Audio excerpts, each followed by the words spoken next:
Hey, Phil here with another case study. In this case study, I want to show an example of shareable content that I created. Actually, I paid someone to create for my brand.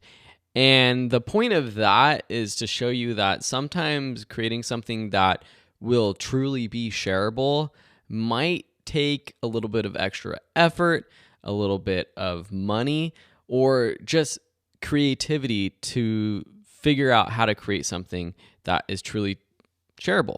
So what you're looking at is a little image PDF men's posing idea guide that I came up with a couple years ago. And this is something that I couldn't have done by myself. I don't know how to illustrate, but I had the idea. I knew that my audience would enjoy some sort of guide. And this is just the social sort of infographic style image that I put together for specifically Pinterest. And so you can see that these are all individual images that I paid an illustrator to come up with. And then I put it together in a little downloadable book that I give away as a lead magnet in exchange for people's email addresses on my website. But then I also came up with this image that I shared on social media. This sort of tall poster style image works really well on Pinterest, and you'll find that a lot of the best working images and posts on Pinterest are in this sort of size. You can see that this pin itself has had over 248,000 impressions, 459 clicks, and a lot of people sharing this image. You can also see, if we go to another image, that I did a very similar one for groups. I also did one for women, I did one for children, and I did one for couples. And so all of these combined are getting a lot of traffic on Pinterest. So if we go to my Pinterest page, you can see that I'm getting over 175,000 viewers of my pins every month. And to be completely honest, I didn't put that much effort into growing my Pinterest audience. And it was kind of something that I did once and I let it do it itself. I haven't been adding pins to my page since I put in some extra work a couple years ago. My strategy is one that I got from a couple podcasts that I listened to.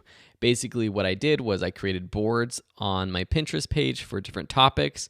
I went to my website, I found the best articles or guides related to these topics, and I pinned them to those boards. And so if you go to a specific board, for example, photography tips, you will find all of my pins related to photography. Now, there's not many. I actually even started with pinning other people's content to this board, but then I ended up just putting my own pins. Now, you can automatically see the most eye-catching ones out of these pins are these ones right here, the ones that I put extra effort into. Because these other ones, I honestly just pinned the article. I didn't make separate, unique images for Pinterest, which would be better. But I am lazy in that sense, and I just shared it.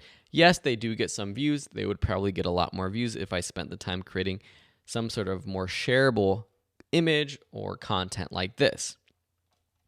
Now, if we go back and we see all of my pins, let's go back to my profile and see all of my pins.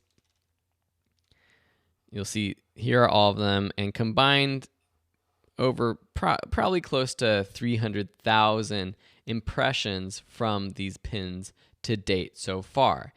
And here you can see I was using just some keyword, SEO-friendly keywords, posing ideas, poses, portrait, photo shoot. These are all keywords that if people search for in Pinterest, let's see, posing ideas, men. Let's see what comes up.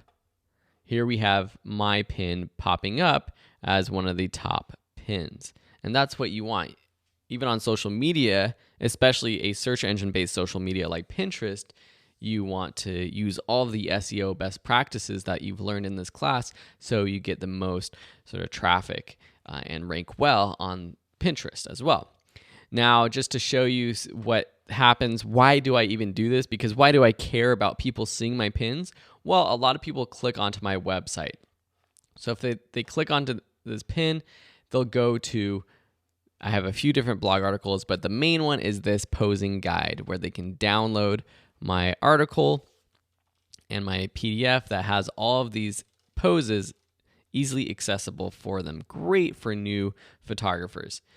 So it's actually helping me to grow my email list, which then helps turn people into customers. Here we can see in my Google Analytics the traffic that I'm actually getting from these different posing guides. So this is traffic from social media. I know it's coming from Pinterest because that's where these are pinned and getting the most clicks. Earlier in this year, this is stats from the past 6 months or from the beginning of the year. And earlier this year, it was driving a few hundred people per day to my website. Now it's kind of slowed down and it's sending between 10, 20, sometimes on a good day, it pops up to over 25, 30. Here's a day with 113. This is traffic being sent to my website from social media. And again, the only reason why this was successful was because I put extra effort into creating something that I knew was going to be shareable. How did I know it was going to be shareable? Because I went on Pinterest. I searched for posing ideas, and I saw that there were very similar other styles. See this first one right here that pops up? Very similar in the style of what they were actually doing. And I actually see I noticed this while I was creating this lesson. Someone went in, stole my work, and created a pin that is doing really well. They have 3.5 thousand followers. This pin is getting hundreds of views. So I've gone in, I've reported that. But another tip is to make sure you're going back and seeing, if you're not on the platform all the time, make sure you're going back and checking it out because you never know if someone does try to steal your work. But again, in doing my research, I saw this was interesting. I didn't know how to do this though. I didn't know how to illustrate. So I went on a website, upwork.com, hired someone for a few $100s to illustrate several different poses. And in return, I've created some pins and a post that has increased my email list by more than 4,000 or 5,000 subscribers, has gotten me tens of thousands of people visiting my website, tens of thousands of people visiting my Pinterest boards, and ultimately some of those people are going to turn into customers. So I just wanted to show you a real world example of shareable content. I hope this inspires you.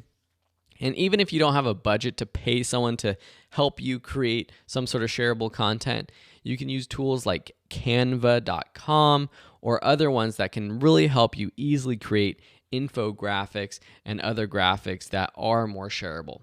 Thank you so much for watching, and we'll see you in another case study.